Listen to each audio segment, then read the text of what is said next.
رہے ہدایت دکھانے والے، درود تجھ پر سلام تجھ پر، خدا سے بندے ملانے والے، درود تجھ پر سلام تجھ پر۔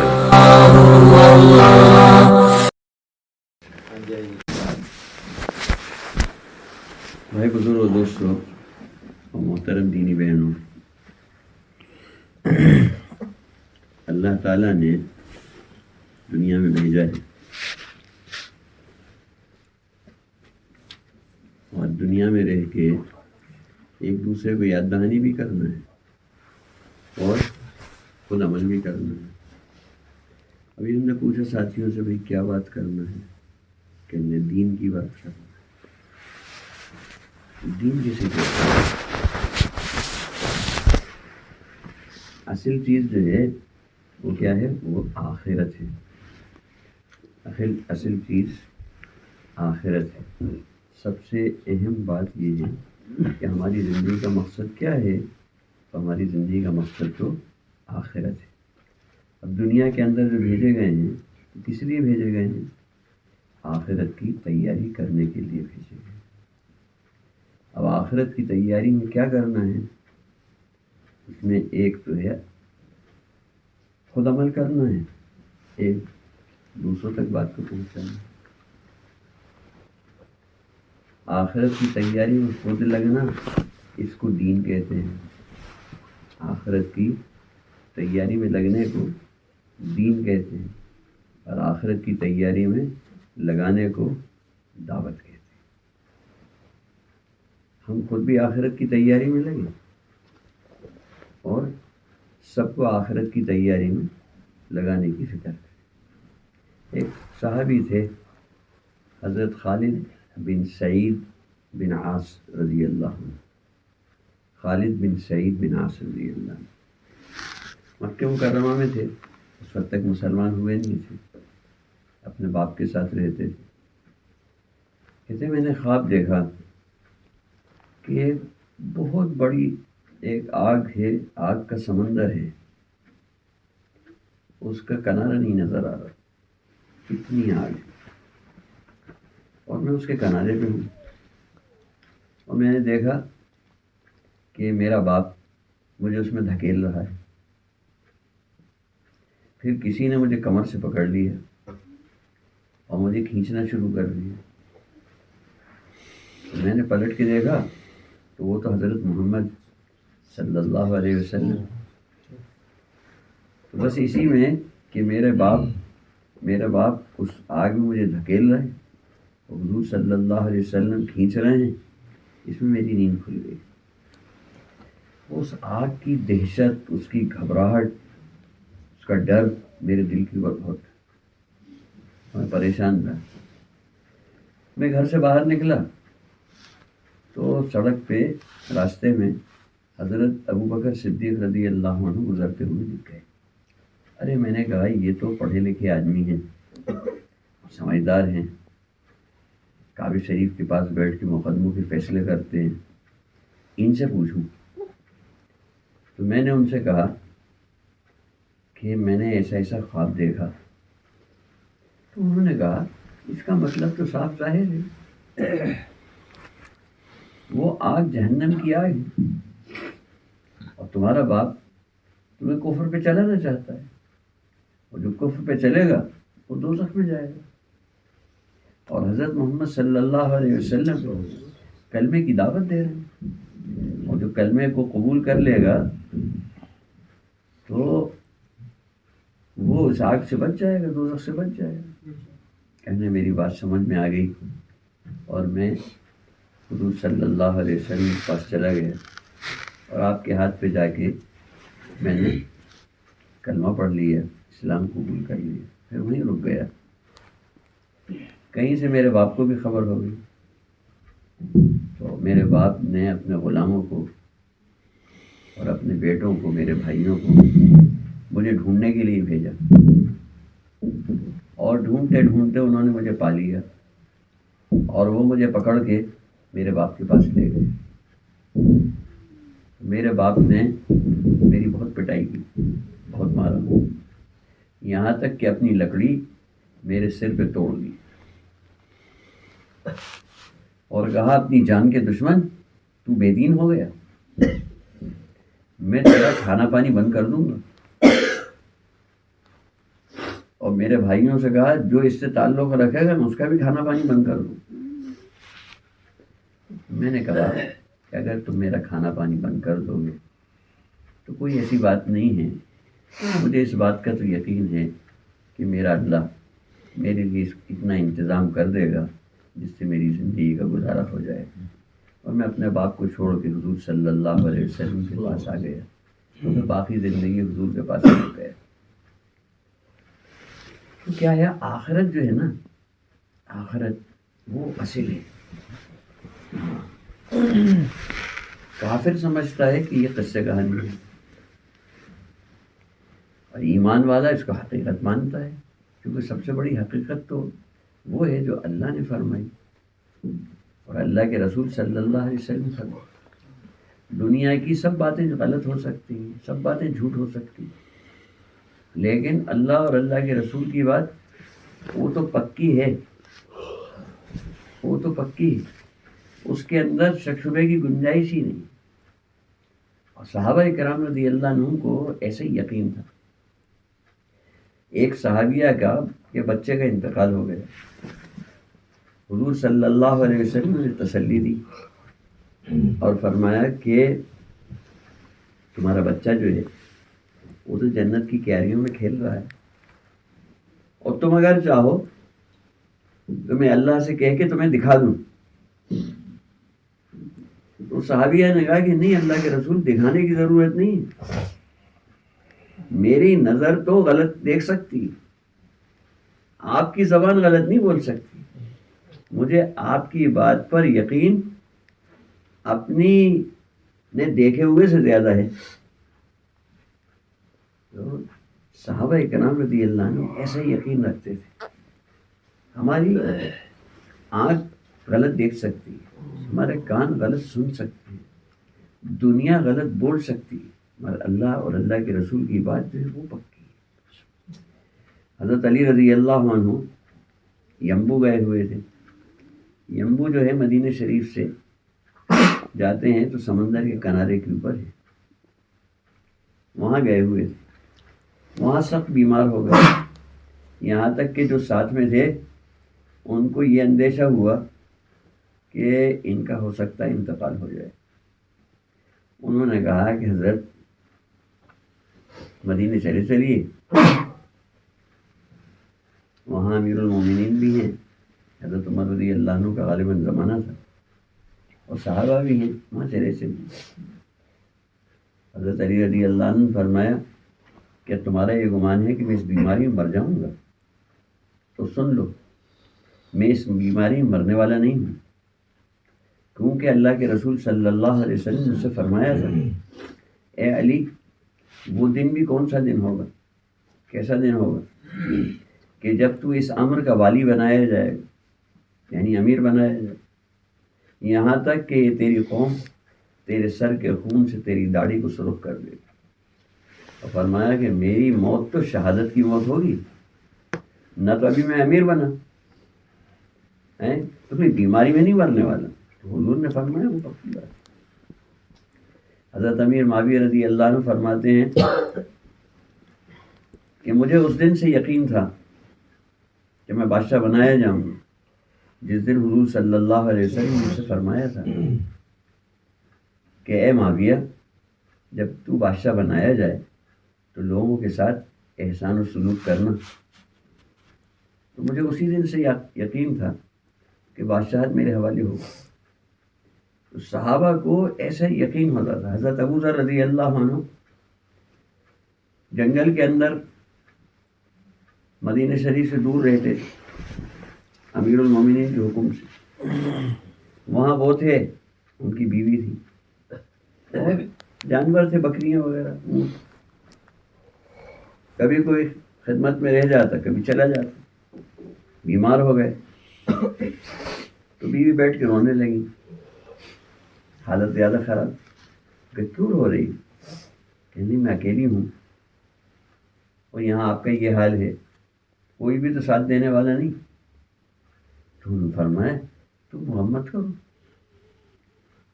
میرے بھائی آئیں گے اور ایک بڑی جماعت صحابہ کی میری نماز جنازہ پڑھے گی، کیونکہ حضور صلی اللہ علیہ وسلم نے اتنے سال پہلے 25-30 سال پہلے حضور صلی اللہ علیہ وسلم نے اتنا زمانہ پہلے فرمایا تھا کہ میرے ایک صحابی کا انتقال وہ ویرانے میں جنگل میں ہوگا،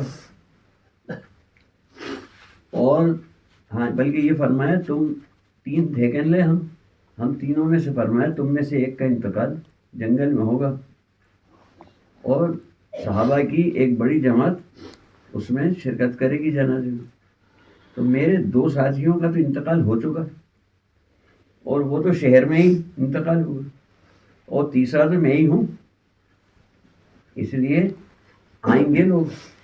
اچھا وقت ایسا تھا کہ حج شروع ہو گیا تھا، تو جتنے حاجی جانے والے تھے وہ جا چکے تھے، اب کسی کے جانے کا کوئی امکان نہیں تھا، اور حج پورا ہونے سے پہلے کسی کی واپسی کا امکان نہیں تھا. انہوں نے اس بات کو یقین کے ساتھ کہا. پھر کہنے لگے دیکھو کھانا پکا کے رکھ لینا، میرے بھائی آئیں گے تو بھوکے نہ جائیں یہاں سے. چلیے انتقال ہو گیا، انہوں نے کھانا بھی پکا کے رکھ لیا، اور باہر جہاں سے رستہ تھا ایک اونچی جگہ کے اوپر کھڑی ہو گئی. پھر مدینہ شریف کی طرف سے غبار اڑتا ہوا نظر آیا، انہوں نے اپنا دوپٹہ ہلانا شروع کیا. وہ لوگ رک گئے کہ کیا بات ہے، ان کا رکو. تو کہنے لگے ہم بہت جلدی میں ہیں، امیر المومنین نے ہمیں بھیجا ہے ایک پیغام دے کے، وہ پیغام حاجیوں کو پہنچانا ہے، ہمیں دیر ہو گئی تو یہ حاجی حج کر کے نکل نہیں جائیں، اس لیے ہمیں ارجنٹ میں بھیجا ہے، ہمیں وہاں جانا ہے. انہوں نے کہا تمہارے بھائی ابو ذر کا انتقال ہو گیا اور تمہیں سلام کہے گئے ہیں، تو ان کا کفن دفن وہ تمہیں کرنا ہے. ارے یہ سارے کے سارے آئے، حضرت ابو ذر رضی اللہ عنہ کو غسل دیا، کفن دیا اور دفن کیا، نماز جنازہ پڑھی، دفن کیا. جانے لگے کہنے لگی تمہارے بھائی تمہارے لیے کھانے کا انتظام کر کے گئے، کھانا کھا کے جائیں. تو اتنا یقین صحابہ اکرام رضی اللہ عنہ کو حضور صلی اللہ علیہ وسلم کی باتوں کا ہوتا تھا، اور کس کو یقین نہیں ہوتا تھا؟ وہ کافروں کو نہیں ہوتا. اب آج کل کا ماحول جو ہے اس کے اندر غیروں کی باتیں زیادہ سننے کو مل رہی. تعلیم ہوتی ہے 15-20 منٹ اور دنیا کی باتیں سنتے ہیں گھنٹوں. جی کوئی موبائل پہ سن رہا ہے، کوئی آپس میں ایک دوسرے سے سن رہا ہے، کوئی اخبار پڑھ رہا ہے. تو دنیا کے تذکرے ہیں، اور وہ دنیا کے تذکرے جو ہیں ان میں سے اکثر تذکرے وہ کافروں کی طرف سے آ رہے ہیں، یا ایسے مسلمانوں کی طرف سے کہ جن کا خود ہی ایمان ڈاؤن، تو ان کا اثر دل کے اوپر پڑتا چلا جاتا ہے. اب صحابہ کرام رضی اللہ عنہم جو تھے ان کا سارا وقت جو تھا وہ تو اس فکر کے اندر تھا کہ ہم آخرت کی تیاری کیسے زیادہ سے زیادہ کر لیں اور اچھی سے اچھی کر لیں. اس لیے ہر ایک دین سیکھنے کی فکر میں لگا تھا. مسجد میں آتے تھے اور اپنا دین حاصل کرتے تھے، اور جو دین کی بات سنتے تھے اس پہ فوراً عمل کرنے والے ہو جاتے. ایک صحابی نے سنا حضور صلی اللہ علیہ وسلم نے اپنی مجلس میں فرمایا کہ جو یہ لا الہ الا اللہ وحدہ لا شریک لہ لہ الملک و لہ الحمد یحیی و یمیت وہو علی کل شیء قدیر. یہ چوتھا کلمہ فرمایا کہ جو بازار میں پڑھے تو اس کے لیے اتنے لاکھ نیکی ہیں. ایک صحابی مجلس سے اٹھ کے چلے گئے، تھوڑی دیر کے بعد آ کے بیٹھ گئے. بعد میں ساتھیوں نے کہا دوسرے صحابہ نے کہ یار تم کو اتنا ادب نہیں، اب حضور صلی اللہ علیہ وسلم کی مجلس میں بیٹھے ہوئے ہیں، تم بیچ میں سے اٹھ کے چلے گئے، آ کے بیٹھ گئے، یہ تو کوئی اچھا طریقہ نہیں ہے. تو کہنے لگے سنو، حضور صلی اللہ علیہ وسلم نے اس کلمے کی فضیلت بیان کی تھی بازار میں پڑھنے کی. میں نے سوچا کہ ایسا نہیں میں مرمرا جاؤں، اس پہ عمل رہ جائے، تو بس میں بازار تک گیا تھا اور ایک مرتبہ پڑھ کے واپس آ گیا. تو صحابہ اکرام رضی اللہ عنہم جو بات سنتے تھے اس پہ عمل کرنے لگتے تھے. یعنی 10 آیتیں اگر سیکھی ہیں تو ان 10 آیتوں پہ عمل شروع ہو گیا. اگلی 10 آیتیں جب سیکھیں گے اس سے پہلے یہ 10 آیتوں کے بالکل پکے عامل ہو چکے. 10 آیت سے اب یہ جاتے تھے گھر تو ان کی بیوی بچے وہاں انتظار میں ہوتے تھے کہ ابا کیا لائے, ہمارے لیے کیا لائے.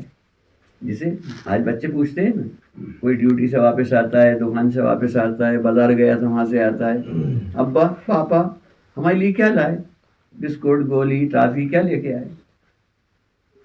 بچوں کی اماں پوچھتی ہیں ہم نے آپ سے کہا تھا کہ شکر ختم ہو گئی ہے تو لے آئے کیا فلاں چیز, وہ پوچھتی ہیں.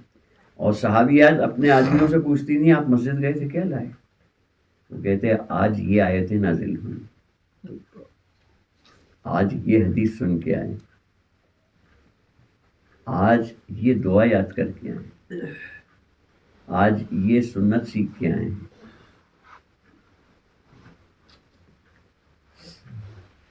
سب سے پہلے شیطان آنکھیں بند کرواتا ہے, منڈی رکوا دیتا ہے, پھر آخری جملہ کان میں جھنجھنا رہا ہوتا ہے. آدمی سے پوچھو کیا کہا تو وہ کہے گا کہ یہ سنت سیکھ کے آئے, اتنا یاد ہوگا. اس سے پہلے کیا کہا وہ سب اور ہوگا.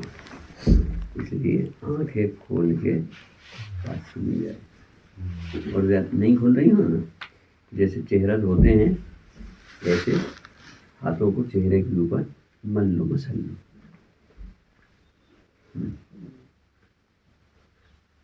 ماشاء اللہ. تو جو یہ سیکھ ہے, جو انہوں نے سنا سیکھا ہوتا تھا وہ اپنے گھر والوں کو پہنچا دیتے تھے, اور جیسے یہ عمل کرنے والے بن گئے گھر والے بھی عمل کرنے والے بن گئے.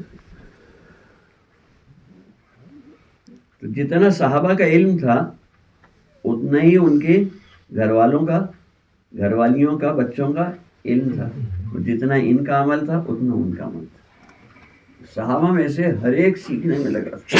اچھا صرف اتنا ہی نہیں کہ مسجد ہی جا کے سیکھ رہے ہیں, دکان پہ بیٹھے ہیں ایک دوسرے سے پوچھتا ارے تم مسجد گئے تھے تم کیا سیکھ کے آئے, وہ کہتے میں قرآن شریف کی یہ آیتیں سیکھ کے آئے. یہ بھی سیکھ لیتے. میں نے کہا تم بھی تو گئے تھے تم کیا سیکھ کے آئے, کہ میں یہ حدیث سن کے آیا. تو وہ ان سے سیکھ لیتے. تو سیکھنا سکھانا جو تھا وہ گھروں میں بھی چل رہا تھا, مسجد میں بھی چل رہا تھا, بازار میں بھی چل رہا تھا, اور دعوت مسجد میں بھی چل رہی ہے, اور دعوت بازار میں بھی چل رہی تھی. گاہک آتے یا بیچنے والے آتے, تاجر, ان کے ساتھ ان کے لین دین ہوتا, سودا ہوتا.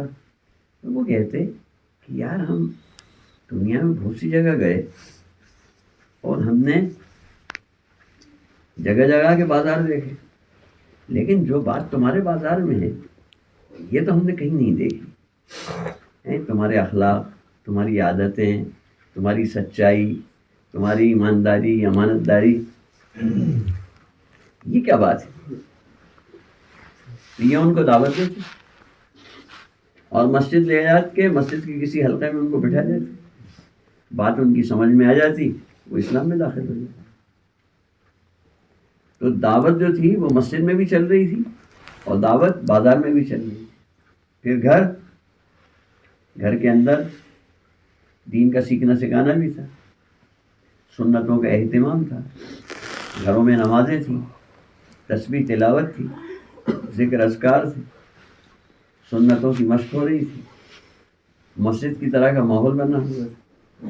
اب ان کے مہمان آتے, کوئی خالہ ہیں, کوئی پھوپھی ہیں, کوئی آپا باجی ہیں, کسی قبیلے کے اندر شادی ہوئی ہے اس کی, وہ قبیلہ ابھی تک اسلام میں داخل نہیں ہوئے, وہ رشتہ داری میں مہمانی میں آئیں, تو ان کے گھر میں رہ کے وہ کہتی کہ بھائی جیسا سکون تمہارے گھر کے اندر ہے ہمارے یہاں تو ایسا ہے نہیں, یہ کیا بات ہے, بڑا اچھا لگ رہا ہے تمہارے.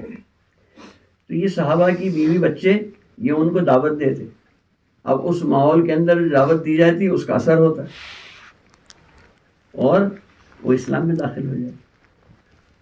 مسجد میں غیر مسلم قبیلے کا وفد آتا، حضور صلی اللہ علیہ وسلم ان کے لیے خیمہ مسجد کے صحن میں آنگن میں لگوا دیتے، وہاں ٹھہرتے ہو، وہیں ان کے کھانے پینے کا انتظام ہو جائے۔ اب وہ مسجد میں آنے والوں کو دیکھتے، صحابہ کو آتے دیکھتے، جاتے دیکھتے، ان کی نمازیں دیکھتے، ان کے حلقے دیکھتے، ان کا قرآن شریف سیکھنا یاد کرنا وہ سنتے، اور ان کا چہروں کا نور اور ان کا نرم بات چیت، اب یہ ساری چیزیں دیکھ کے ان کے دلوں کے اوپر اثر ہوتا، اور کوئی 24 گھنٹے میں، کوئی 2 دن میں، اور کوئی 3 دن میں اسلام میں داخل ہو جاتا، ایمان اس کے دل میں داخل ہو جاتا، وہ اسلام میں داخل ہو۔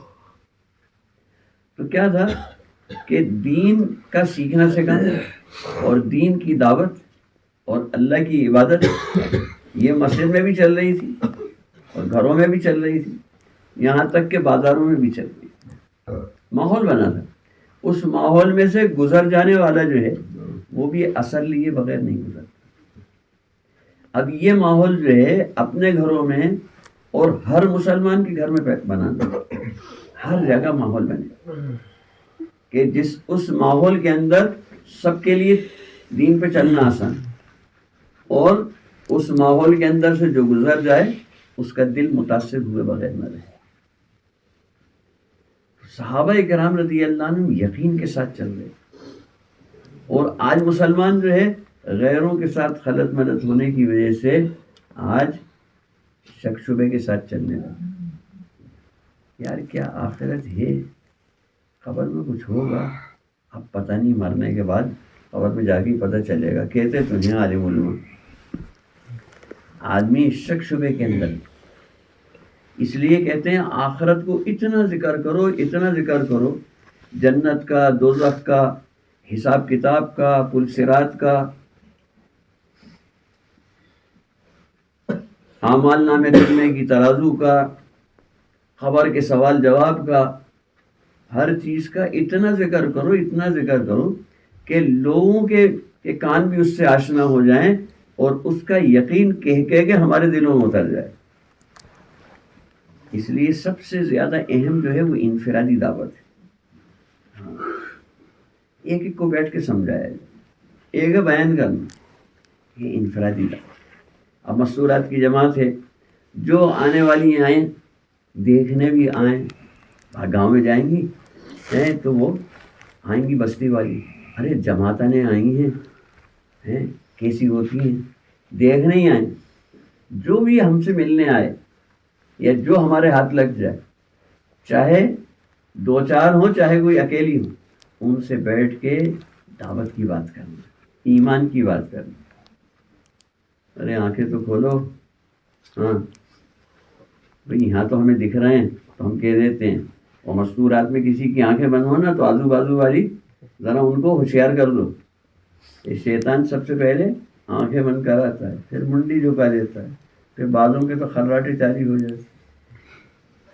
ہمارے حافظ صاحب فرمایا کرتے تھے، جن کے ساتھ ہم نے پہلے دوسرے چلے لگائے، فرماتے تھے لوگ کہتے ہیں کان کھول کے سنو، کان کھول کے سنو، میں کہتا ہوں آنکھیں کھول کے سنو۔ کان بند کب ہوتے ہیں؟ کانوں پہ کوئی ڈھکن ہوتے ہیں؟ آدمی سوتا ہے تو کیا بند ہوتا ہے؟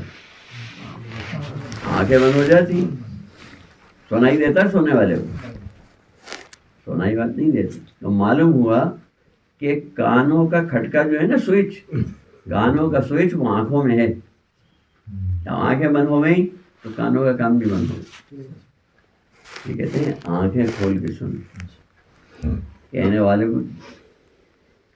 تو اس اعتبار سے دوستو، بزرگوں اور محترم دینی بہنوں، اللہ پاک نے اپن کو ایک موقع دیا ہے، یہ چلہ یہ ایک تازگی کے لیے ہے کہ ہمارے اندر ان اعمال کی فکر بھی آ جائے اور مشق کرتے کرتے عادت بھی پڑ جائے، تاکہ ہم ایک تو جہاں جائیں وہاں ان اعمال کو زندہ کرتے ہوئے پھریں، اور واپس لوٹیں تو ہم ان اعمال کی پکی عادتیں لے کے لوٹیں، تاکہ ہمارے گھروں کا خود کا ماحول، ہمارے محلے کا ماحول یہ بنے.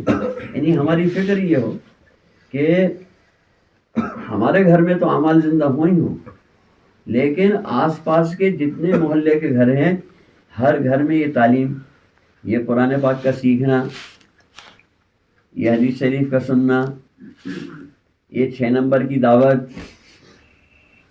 گھر گھر میں تشکیل اور ہر گھر میں مشورہ، یہ ساری چیزیں زندہ کرنے کی یہ امت کے ہاتھ سے چھوٹی ہوئی. قرآن پاک کا سیکھنا سکھانا گھر گھر میں ہوتا تھا. حدیث شریف صحابہ کے ہر گھر کے اندر قرآن بھی سیکھا جا رہا تھا اور حدیث شریف وہ بھی سنائی جاتی تھی. اور اللہ کے راستے میں نکلنے کے حوصلے عزائم ارادے گھروں میں ہو رہے ہیں. حضرت عمرو بن جموح رضی اللہ عنہ حضور صلی اللہ علیہ وسلم کے پاس جا کے کہہ رہے ہیں اللہ کے رسول یہ میرے لڑکے مجھے جانے نہیں دے رہے، آپ ان سے کہیے نا کہ یہ مجھ کو روکے نہیں. اور لڑکوں نے آ کے کہا اللہ کے رسول یہ ہمارا ابا مان نہیں رہے، پاؤں تو کٹا ہوا ہے، تو کہہ رہے نہیں میں جاؤں گا جماعت میں، اللہ کے راستے میں جاؤں. حضور صلی اللہ علیہ وسلم نے ان سے تو کہا حضرت عمرو بن جموح رضی اللہ عنہ سے بھئی تم معذور ہو، اللہ نے تمہارا عذر قبول کیا ہے، تو نہیں جاؤ تو کیا حرج ہے. اور لڑکوں سے فرمایا جب تمہارے ابا جانا چاہ رہے ہیں ہو سکتا ہے اللہ انہیں شہادت نصیب فرما دے، تمہارے ابا جانا چاہ رہے ہیں کیوں روکتے ہو، تم بھی ساتھ ساتھ چلے جاؤ. اب یہ واپس آئے گھر تو ان کی بیوی، اب ماحول بنائے تو ان کی بیوی کیا کہہ رہی ہیں ارے وہ جانے والوں میں ہے کہیں، وہ تو گھر لوٹ کے آ گئے. ارے ہمت والے ہوتے ہیں جو اللہ کے راستے میں جاتے ہیں. اس پہ انہوں نے کہا کہ اللہ مجھے گھر کی طرف واپس نہ لوٹائے. شہید ہونے کے بعد جب ان کی لاش کو گھر لانا بھی چاہا تو اونٹ ہی نہیں چلتا تھا ادھر. گھروں کے اندر ماحول، ہاں تو ہر گھر کے اندر اس کو پیدا کرنا ہے. ایک بزرگ فرمایا کرتے تھے اگر تم چاہتے ہو کہ تمہارے بچے اولیاء اللہ بن جائیں، اللہ والے بن جائیں، تو اس کی کوشش کرو کہ محلے کے بچے بھی اولیاء اللہ بن جائیں.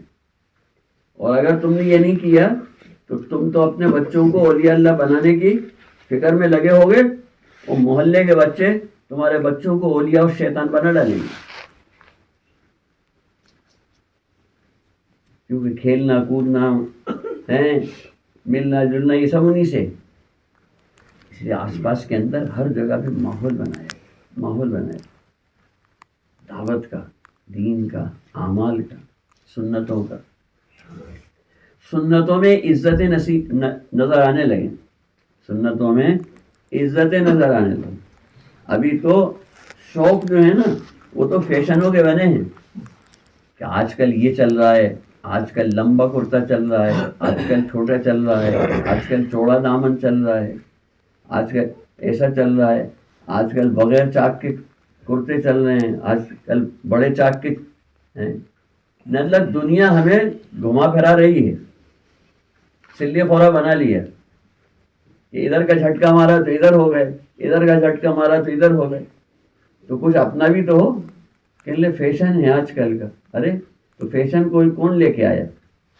کوئی تو اس کو لے کے آئے جن کی اطاعت میں ہم لگ گئے. نہ جانے ہم کو تو بنایا تھا اللہ اور رسول کی اطاعت کے لیے. فیشن کے مقابلے میں سنتیں، مال کے مقابلے میں اعمال، دنیا کے مقابلے میں آخرت، لوگوں کو خوش کرنے کے مقابلے میں اللہ کو راضی کرنا. اس کا ہمارا بھی مزاج بن جائے اور ساری امت کا بھی بن جائے. جہاں جا رہے ہیں اگر جماعت میں تو وہاں جا کے اس کی فکر کرنا، اور اگر واپس لوٹ رہے ہیں تو گھر لوٹ کے اس کی فکر کرنا. پھر گھر گھر میں مشورے کو زندہ کیا جائے. مشورہ ایک بہت بڑی چیز ہے جو اس امت کو خاص طور سے دی گئی. مشورے میں خیر ہے. جو کام مشورے کر کے کیا جاتا ہے اس میں اللہ تعالیٰ کی تائید اور نصرت شامل ہو جاتی ہے. مشورہ ندامت سے بچاتا ہے، مشورہ اللہ کے عذاب سے بچاتا ہے. 4 بھائی ہوں، ایک بھائی اس میں سے بغیر بھائیوں سے پوچھے ہوئے کوئی کام کر ڈالے، اب اس کے اندر فائدہ ہو گیا، سب بھائی کہیں گے ہاں بھائی چلو ٹھیک ہے اچھا، لیکن اگر نقصان ہو گیا سب بھائی کیا کہیں گے؟ پوچھا کس سے تھا؟ یار جو تمہاری دماغ میں آتا ہے وہ کر دے، تو کسی سے پوچھا بھی تو کرو، سب اس کو نام رکھیں گے۔ اچھا اگر مشورہ کر کے کام کیا ہے اور اس میں نقصان ہو گیا، سب کہیں گے بھائی ہم نے سب نے ہی تو سوچ بچار کری تھی، اب کیا کیا جائے، قسمت میں یہ لکھا۔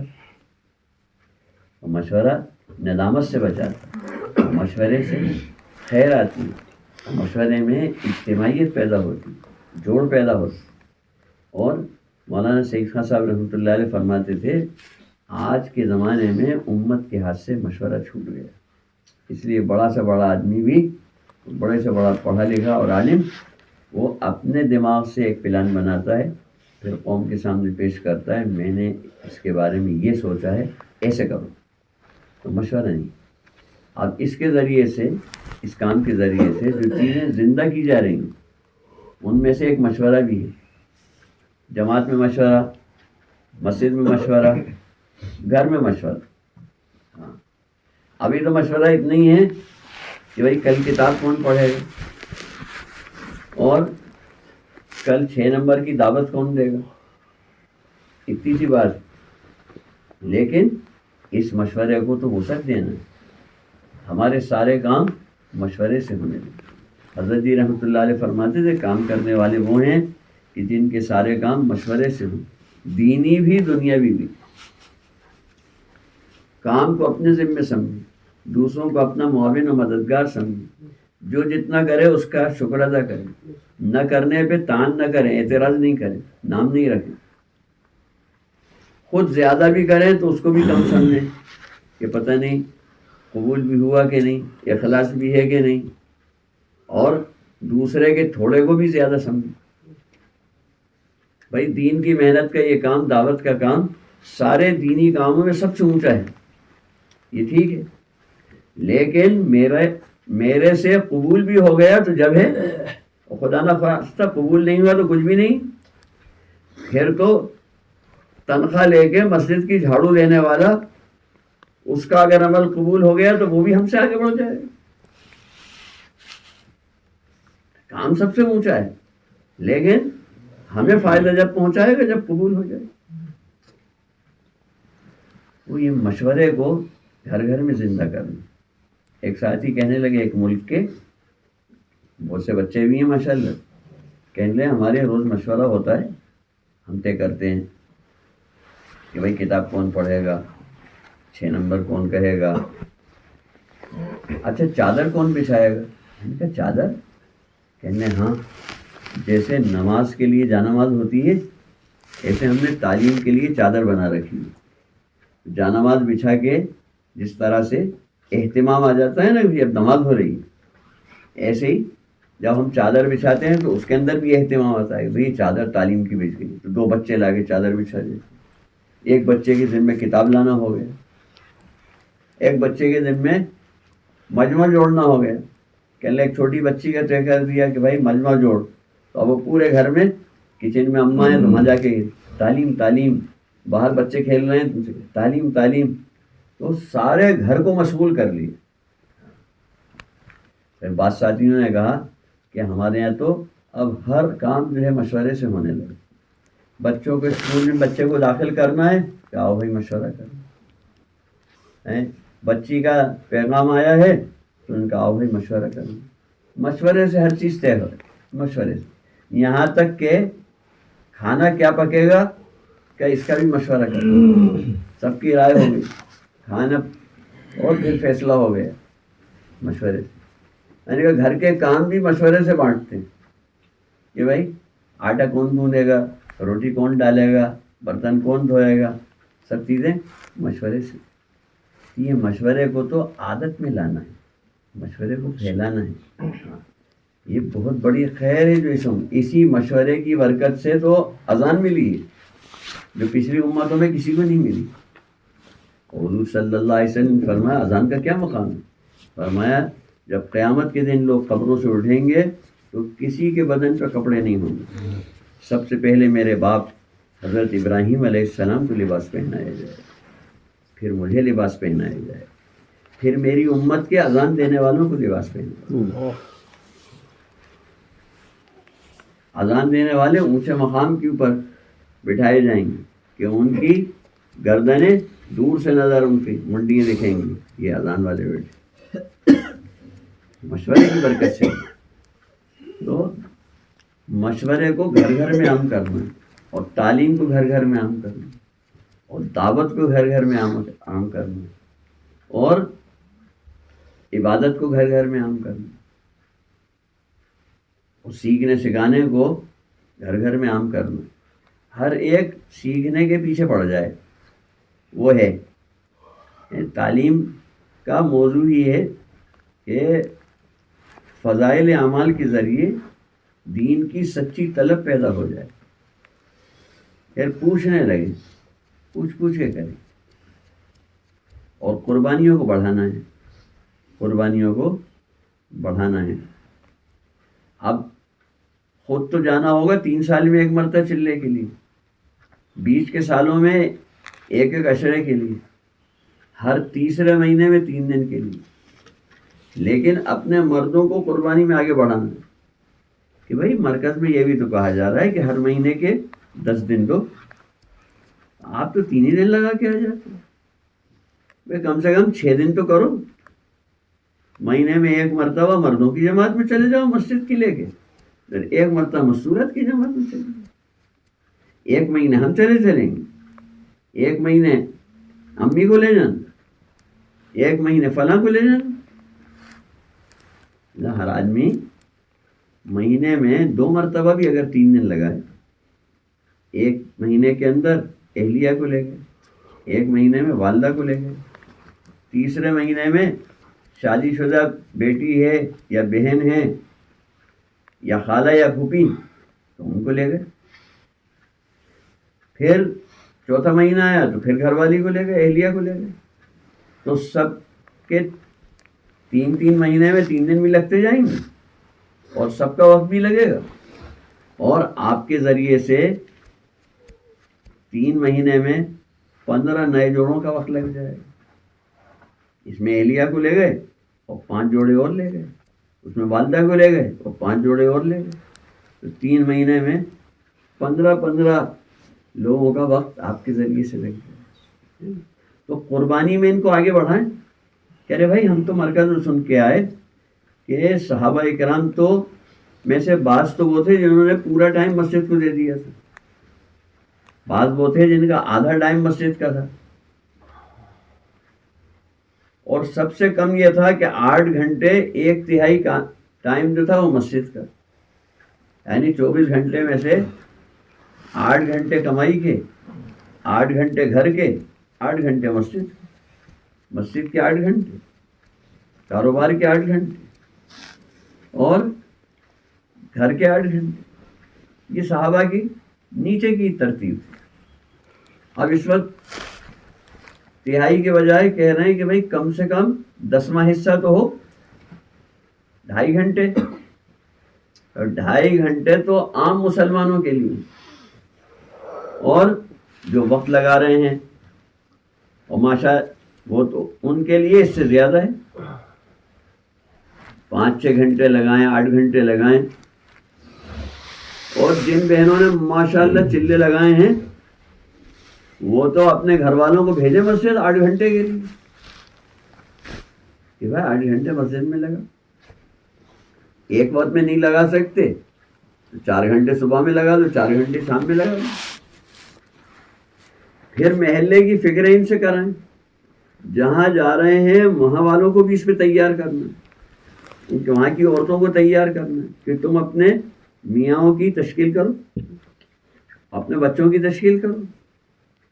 تمہارے گھر میں کوئی عالم ہے تو اس کو سال کے لیے بھیجواؤ، اور کوئی سال لگایا ہوا ہے تو اس کو عربی سال کے لیے بھیجو. اور تمہارے یہاں کے کتنے مردوں کے 4 مہینے لگ گئے، جو باقی ہیں ان کے 4 مہینے لگ گئے. تو اس طرح سے جماعت میں جہاں جا رہے ہیں وہاں بھی ماحول بنوانا ہے، وہاں تشکیلیں کرنا ہے، اور مقام کے اوپر جا کے وہاں بھی تشکیلیں کرنا، فکریں کریں۔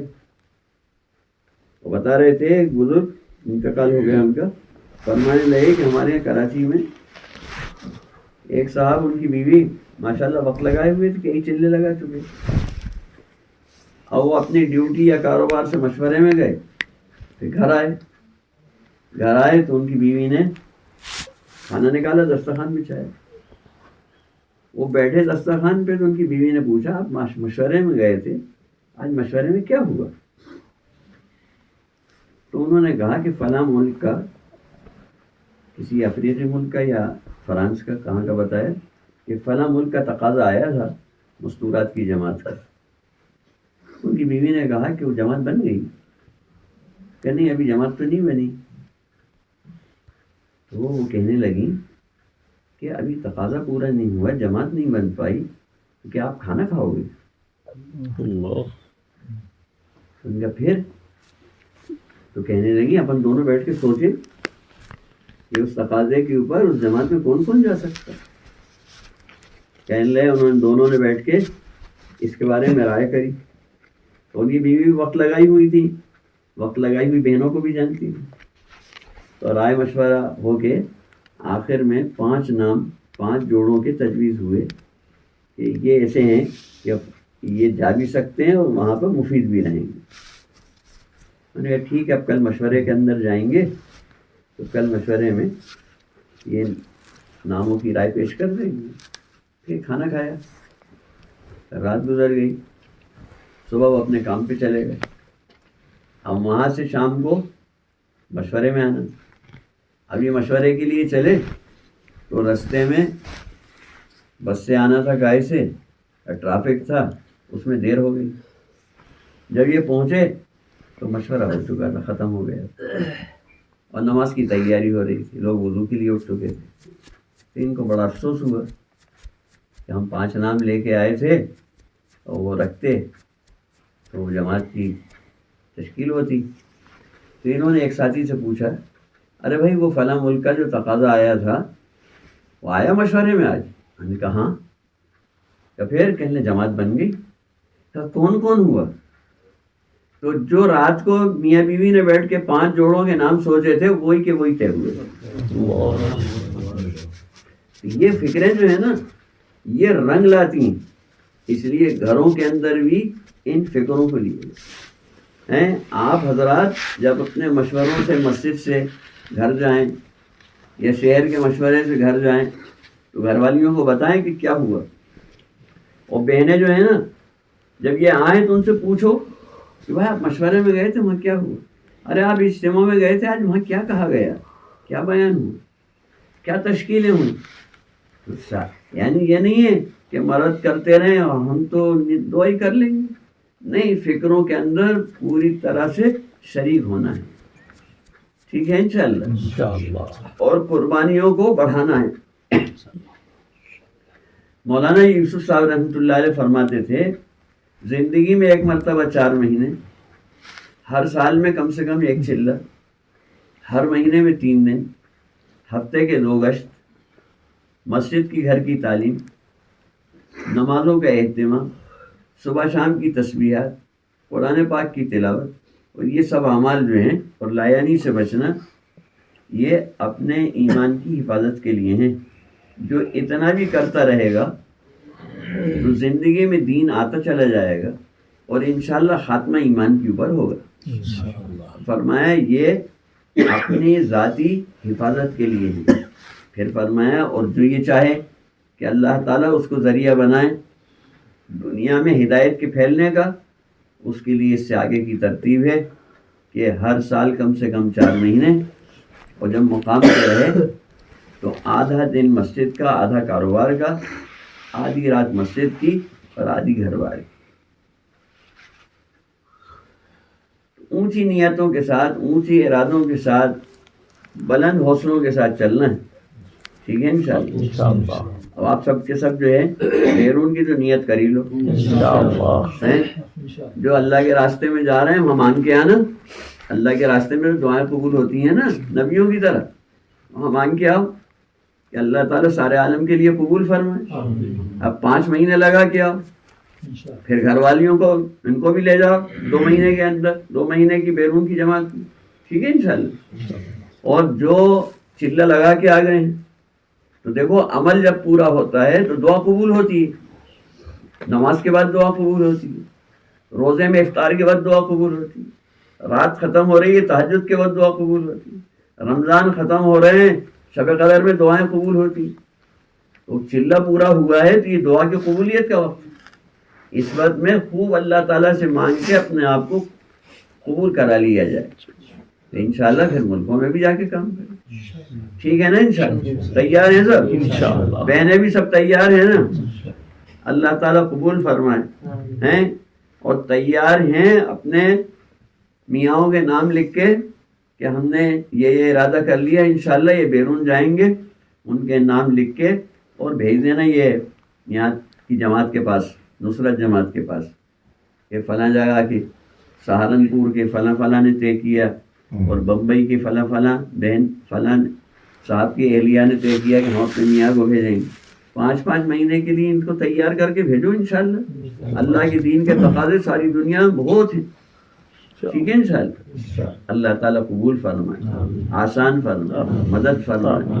اللہ آپ کی اولادوں اور نسلوں کو قبول فرمائے اور قیامت تک اپنی اولادوں میں اللہ تعالیٰ کسی ایک کو بھی گمراہ نہ ہونے دے، کسی کو محتاج نہیں ہونے دے، اور ہر ایک کو دین کی محنت کرنے والا اور دین پہ چلنے والا بنائے. السلام علیکم ورحمۃ اللہ وبرکاتہ. بھیا وہ تو بتائیں گی، آپ لوگ تو یہیں بتا دو نا. بتاؤ 5 مہینے کے لیے بیرون کے لیے کون؟ ایک تو یہ تیار، 1 2 3 4 5